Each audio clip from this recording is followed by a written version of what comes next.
dealing in the sales of furniture. To keep up with the market, he has furniture which is a part of luxury item. So will it be classified into promoting that something which is luxurious and extravagant, or enticing people into buying a thing which is luxurious, and such an income, will it be allowed? Sister asked a very good question, that if someone is dealing with some furniture or any article per se, which is very luxurious and very expensive, and if he sells such goods, will it be classified as haram income because extravagance is haram? And sister is referring to the verse of the Quran of Surah Isra, chapter number 17, verse number 26-27, which says that do not be extravagant, do not be a spendthrift. For verily, those who are spendthrifts are the brothers of the devil. Sister, what I've realized here, that what is extravagance for one person is a basic necessity for the second person.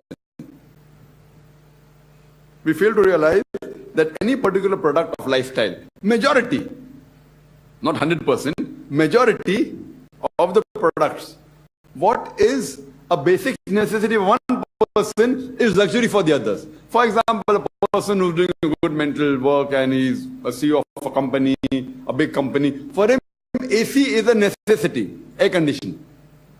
Air conditioner is a necessity. A person who may be drawing a salary of maybe 5 lakhs a month, the CEO of a company, for him AC, air condition is a necessity. In the same city of Bombay, a person earning 5,000 rupees a month, for him AC is a luxury.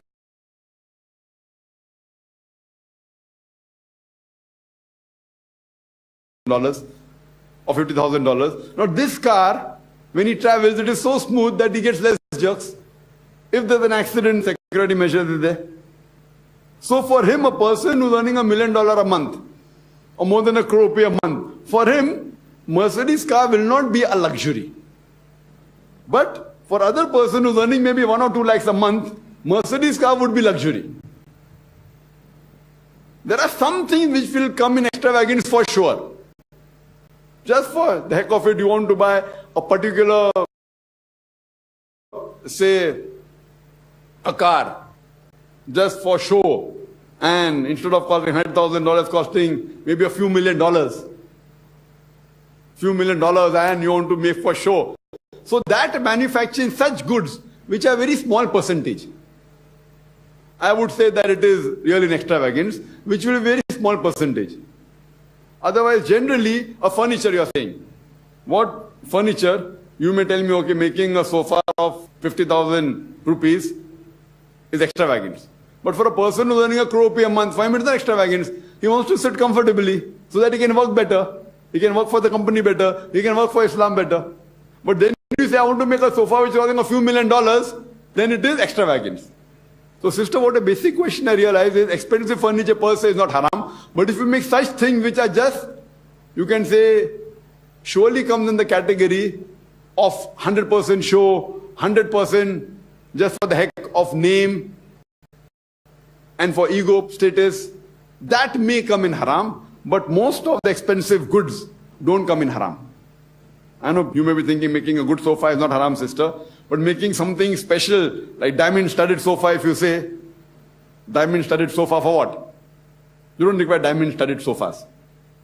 So such sofas are very less, maybe 0.00001% of all the sofas available in the world. 0.00001 will be.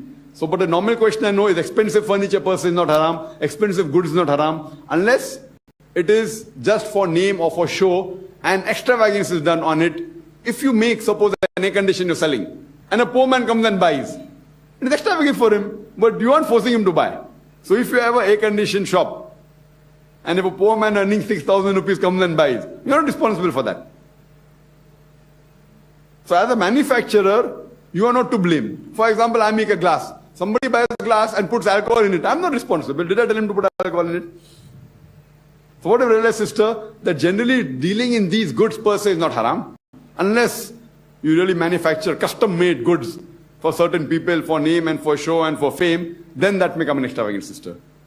Hope that answers the question. Yes, brother. Assalamu alaikum. Walaikum assalam wa rahmatullahi wa barakatuh.